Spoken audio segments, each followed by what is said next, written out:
I used to think love failed loudly. Slammed doors, suitcases by the threshold, a voicemail you replay until the battery dies.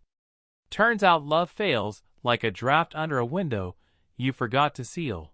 Small, constant, and only obvious when you're already cold. The draft started on a Tuesday. Lena came home smelling like bitter orange and someone else's story.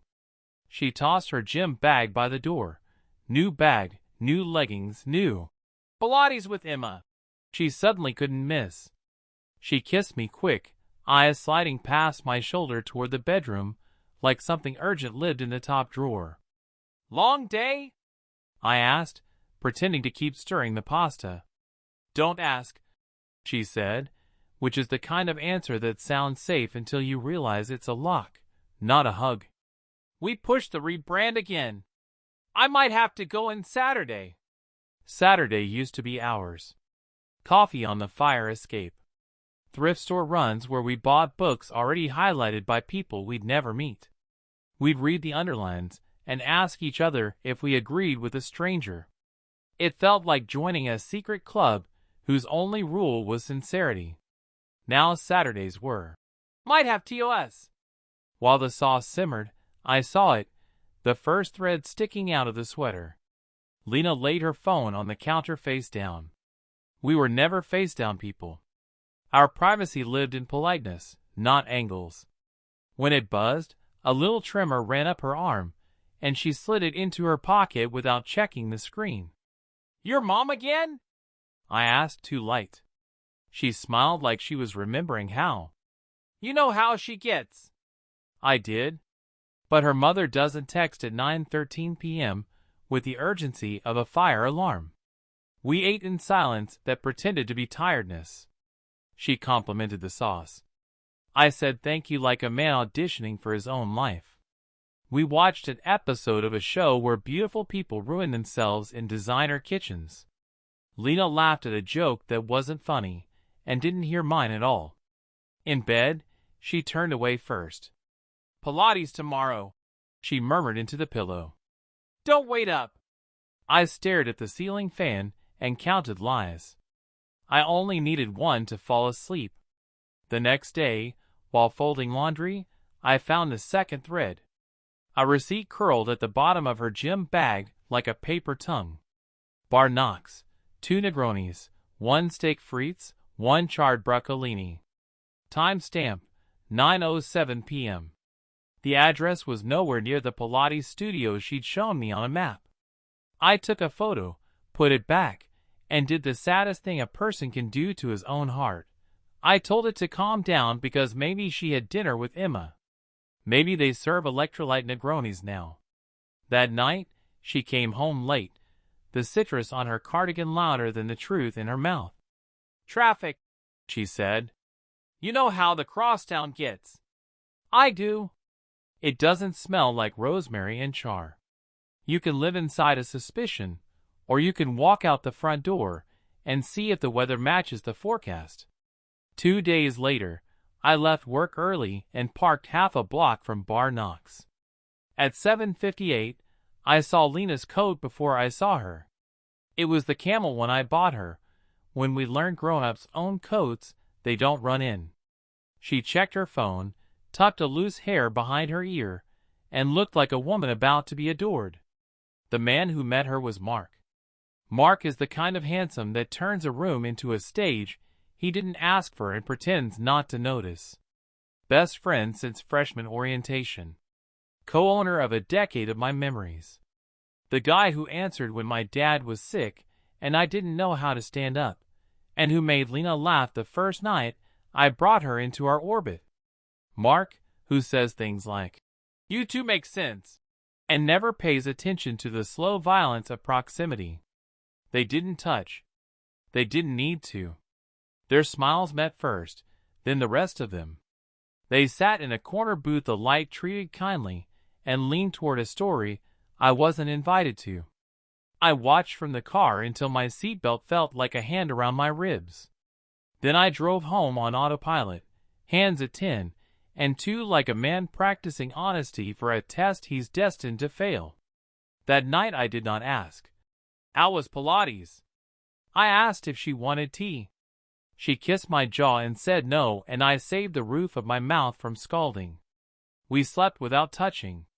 It felt like a rehearsal for a role we didn't audition for. You'd think the next part would be me screaming. I didn't. I made pasta again and a plan. Step 1. Stop playing defense. I bought a tiny camera shaped like a clock and placed it on the bookshelf in the living room facing the door. I told myself I was a scientist of my own life, not a jealous man with a spy hobby.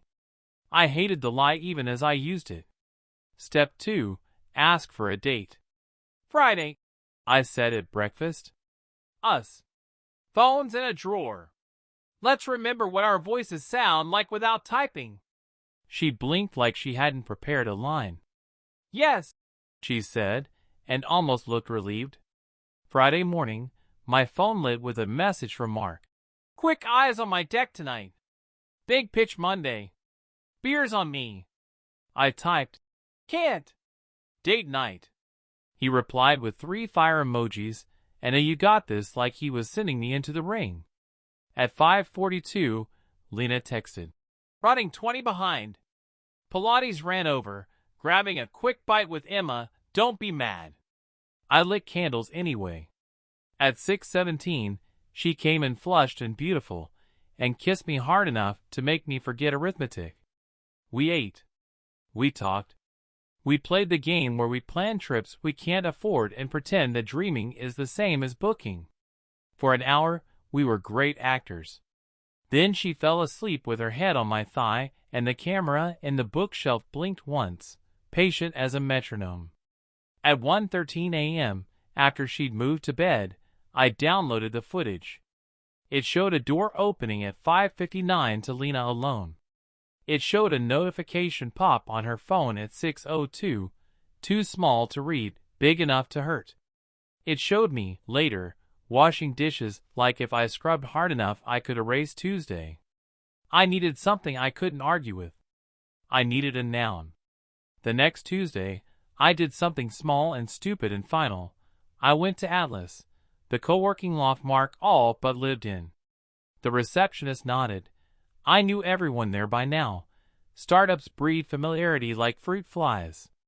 Mark wasn't at his desk, but his monitor pulsed awake when I brushed the mouse to move a stray receipt. I swear I didn't mean to. The lock screen flashed a preview.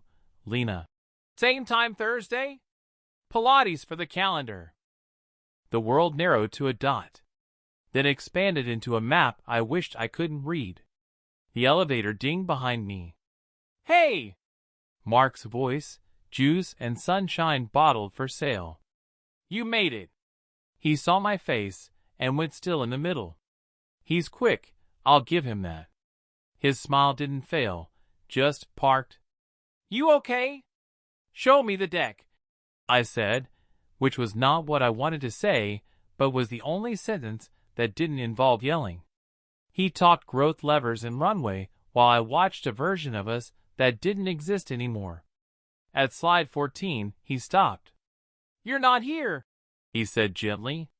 I'm here enough, I said. Question. He waited. Do you need to lie to me to protect me, or to protect yourself? He blinked. The room complied by holding its breath. Nothing happened, he said, like men say before they say everything.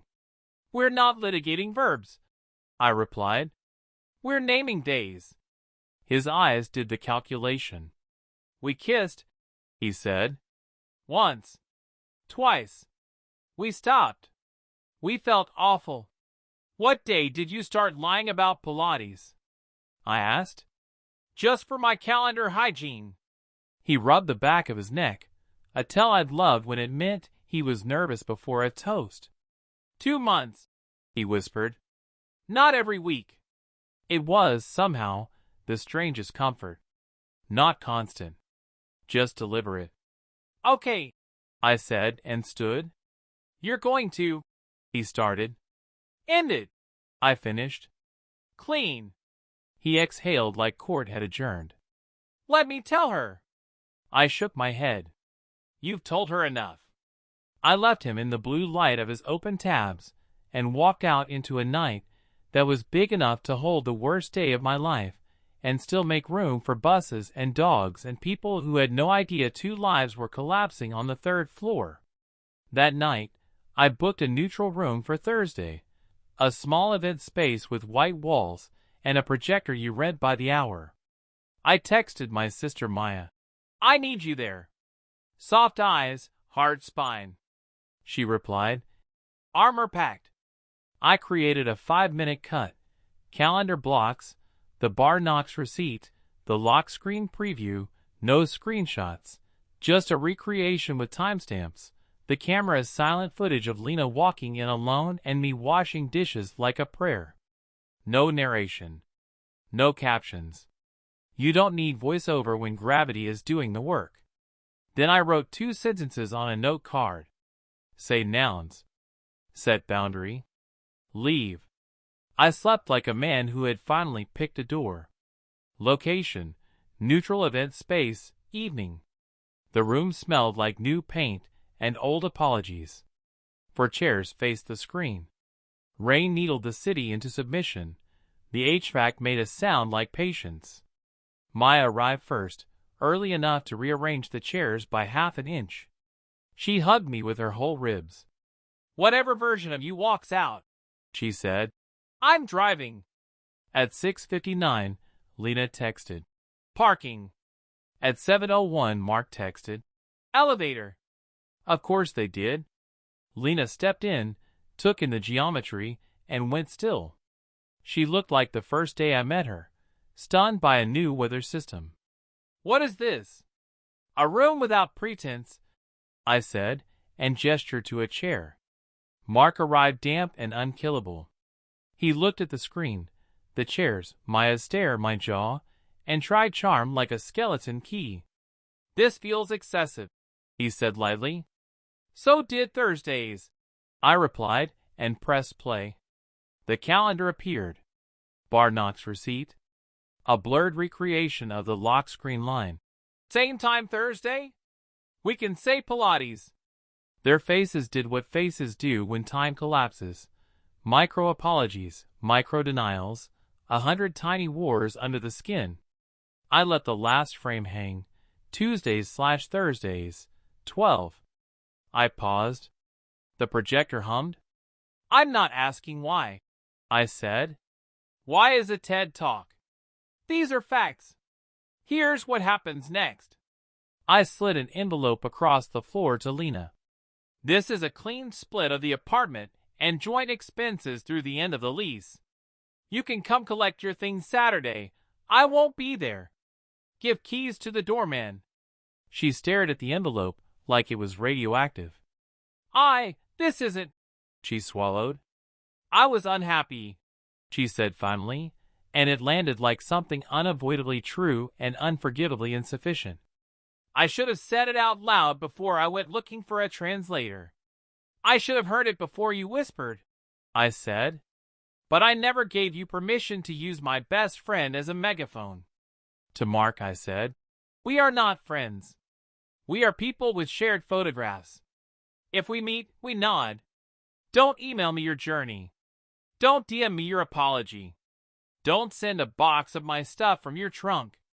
Throw it away or keep it. Your call. He opened his mouth, closed it, and nodded like a student told the bell already rang. Lena's fingers shook. Is there any version? She began. No, I said softly. Not because I hate you. Because I like roofs that don't leak after you patch them. She inhaled, exhaled. Maya stood and placed a hand on her shoulder. Not absolution. Witnessing. I shut off the projector. The room brightened like it wanted us gone. We filed out in a choreography only Shane knows. Mark fast. Lena careful. Maya last. Eyes on me like a tow rope. I stayed to coil the cord and tape the edges down so the next renter wouldn't trip. It felt ridiculous and exactly right. On my way out, I slipped the keys onto the credenza bowl with the other tenant's whimsy and left without looking back. That should have felt like an ending. It didn't. Endings don't knock. They accumulate. In the rain, under a street lamp blurring the sidewalk into milk, I realized I would still have to learn how to live in sentences without plural pronouns. I walked to the river, because rivers are famously bad at pretending.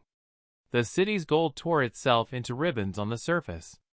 I sat on a cold bench and tried to name 5 things I could see that were not about me. A couple sharing an umbrella. A dog shaking rain onto a man in a suit who pretended he liked it. A bus exhaling. A gull considering a war it could not win with a puddle. A bicycle light blinking steady as a heartbeat that had decided to keep going. My phone buzzed. A text from Lena. Thank you for not making me a villain to make it easier on you. Another, minutes later. Keys with doorman. I typed, thank you, and didn't send it. I wasn't ready to speak that politely to the version of her I needed to leave in that room. Maya pulled up at the curb like an answer. She didn't ask how I was.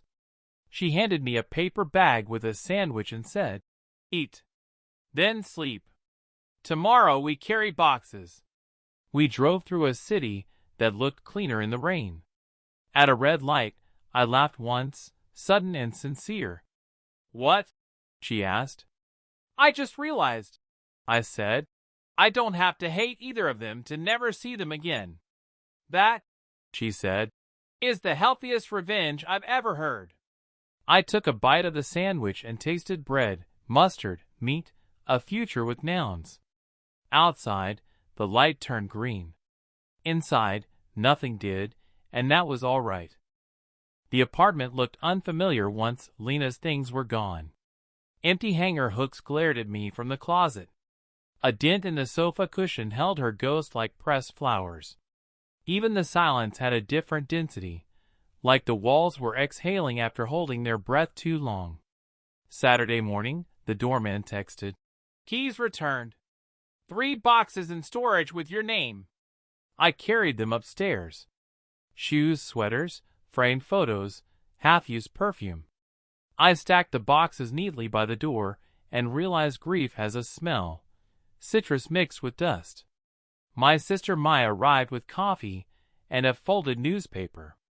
She placed both on the counter like I was a patient in recovery. How's triage? She asked. Quiet, I said. Too quiet. Quiet is underrated, she replied. Loud nearly killed you. She wasn't wrong. But silence leaves space for memory to run laps, and mine sprinted without mercy. Work became sanctuary. Spreadsheets don't lie to you. Deadlines don't flirt with betrayal. Colleagues whispered sympathy like I was fragile glass, but I didn't break. I buried myself in pitch decks, late nights, small victories. The only shadow was Mark. He still occupied the office across town. Sometimes his name appeared on shared documents, and my chest tightened like a fist. I never clicked. His cursor moved in blue on the screen, impersonal, robotic. That was all I allowed him to be, a ghost in Google Docs. One Thursday, a colleague mentioned seeing him at Atlas with a brunette, not Lena. I nodded like it was weather talk, but inside I tasted ash. Not jealousy, just confirmation that he was already rewriting himself. I thought of Lena too, somewhere in the city, curating a life that no longer intersected mine. Did she still go to Pilates? Did she rename Thursdays? I stopped myself. Curiosity is just grief in costume. Loneliness is loudest at midnight. I scrolled old photos, punishing myself. A trip to Lisbon. Her in sunglasses, hand holding mine. Mark behind the camera, smiling like he'd already stolen something. I deleted the album and immediately regretted it, as if digital purging could erase history. That night, I dreamed of the projector room. The screen played over and over, but instead of evidence, it showed empty chairs. No Lena. No Mark. Just me, accusing myself. I woke sweating, whispered into the dark. You weren't enough. The clock blinked 3:47. I forced myself up, made tea, and opened my laptop. Instead of spiraling, I wrote. Not emails. Not texts. Just sentences that didn't need to convince anyone. Pages filled with anger, relief, sorrow, hope. The act of typing without audience felt like opening a window in a locked house. By dawn, I had 20 pages. My hand shook, but my chest felt lighter.